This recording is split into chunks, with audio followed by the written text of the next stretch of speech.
Most contractors are installing cold climate heat pumps wrong, and their customers are getting hit with electric bills that they never saw coming. I'm not talking about a bad refrigerant charge or a sloppy line set. I'm talking about a backup heat strategy that nobody explained, nobody sized right, and nobody set up correctly.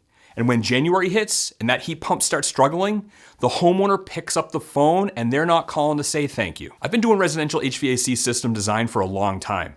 I've trained contractors across New England, and I've sat in rooms with utility program managers. I've seen what happens when a heat pump gets installed without a real plan for the coldest days of the year. So today, we're gonna fix that. By the end of this video, you're gonna understand exactly what backup heat is, when it kicks in, why it exists, how to size it, and how to talk about it with homeowners so they're not blindsided when their electric meter starts spinning like a pinwheel in February. Let's get into it. All right, first let's talk about what supplemental heat actually is, because there's a lot of confusion out there, even among experienced installers. A cold climate heat pump is a refrigeration machine. It moves heat. It doesn't make heat the way a gas furnace does. It pulls thermal energy from outdoor air and transfers it inside. And modern cold climate units are impressive. We're talking about equipment that can deliver full rated capacity down to 5 degrees Fahrenheit and still produce heat at -13. That's a massive improvement over what we had even just 10 years ago. But here's the thing. Every heat pump has a thermal balance point. The balance point is the outdoor temperature where the heat pump's output exactly matches the heat loss of the building. Above that temperature and the heat pump covers everything. Below it, there's a gap. The building is losing more heat than the heat pump can replace. That's where supplemental heat comes in. And this isn't a flaw. Every system designed for cold climate needs a plan for those hours when the temperature drops below the balance point. Now, the supplemental heat source can be a few different things, and which one you use matters a lot for the homeowner's comfort, their utility bills, and for how the system is set up and controlled. The most common supplemental heat source in a ducted heat pump is electric resistance heat. This is typically a strip heat kit installed in the air handler. It works like a giant toaster. Electricity flows through a coil. The coil gets hot, air passes over it, heat goes into the house. It's simple and reliable, but expensive to operate. Electric resistance is an efficiency of 1 COP, or coefficient of performance. 1 unit of electricity in, 1 unit of heat out. For example, a cold climate heat pump at 0 degrees will still be delivering a coefficient of performance of 2 or higher, meaning 2 units of heat for every 1 unit of electricity. The strip heat can't touch that. So the goal is always to let the heat pump do as much work as possible and only bring on the supplemental heat when you absolutely need it. The second common backup option is a fossil fuel furnace. In a dual fuel system, you've got a heat pump paired with a gas or a propane furnace. The heat pump runs most of the year. When it gets too cold or it's more cost efficient, depending on how you set the system up, the furnace takes over. This can be a very cost-effective strategy, especially in areas with high electricity rates and cheaper natural gas. The break-even COP is where it makes financial sense to switch from the heat pump to the furnace, and calculating it is something every contractor doing dual fuel should know how to do. The third option, which is becoming more common in ductless and zone systems, is a hydronic backup, a boiler paired with a heat pump. You might see this in a hybrid system where the heat pump handles the majority of the load, and a hot water boiler covers the coldest days or might even provide domestic hot water. This is more complex to design and install, but it can be extremely efficient and comfortable. Now, let's talk about something that trips up a lot of contractors and even homeowners, the difference between auxiliary heat and emergency heat. These two terms get used interchangeably, and they are not the same thing. Auxiliary heat, which is sometimes called supplemental heat, is automatic. The thermostat or control system activates it when the heat pump can't keep up on its own. The heat pump keeps running, this heat then supplements it. They work together. This is normal operation during very cold weather or maybe even during defrost cycles. Emergency heat is different. Emergency heat bypasses the heat pump entirely. You're running only on the backup source, usually the furnace or an oversized strip heat. The heat pump compressor isn't running at all. Electric emergency heat exists in a safety mode for when the heat pump has failed or maybe needs to be taken out of service.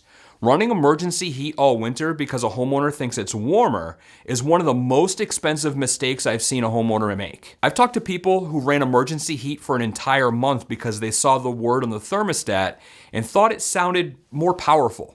Their electric bill was 3 times normal. Don't let this happen to your customers. All right, here's where the real professional work happens. Sizing and setting up supplemental heat correctly. Let me walk you through how this actually works in practice.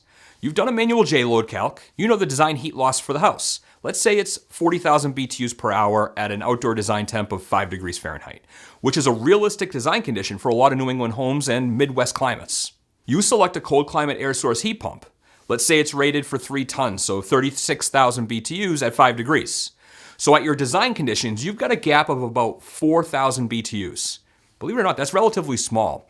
A 3 kW strip heat kit, which delivers roughly 10,000 BTUs, is more than enough to cover that gap.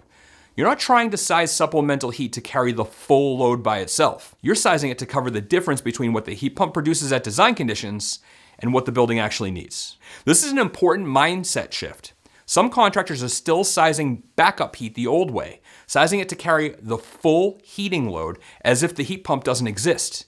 That leads to oversized strip heat, nuisance lockouts, and systems that lean on expensive electric resistance heat way more than they should. ACCA's guidance and most equipment manufacturer recommendations are consistent here.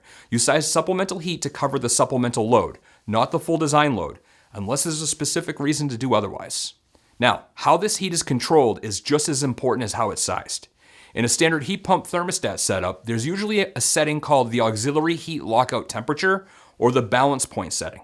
If your chosen control doesn't have this feature, you're required to install an electric heat lockout control to meet today's International Energy Conservation Code. This control tells the system, don't run auxiliary heat above this temperature. So for example, if you set it at 35 degrees, the strip heat will not activate when it's 40 degrees outside, even if there's a large setback or a recovery happening. This protects against the strip heat kicking on unnecessarily during mild weather, which is a huge driver of high electric bills.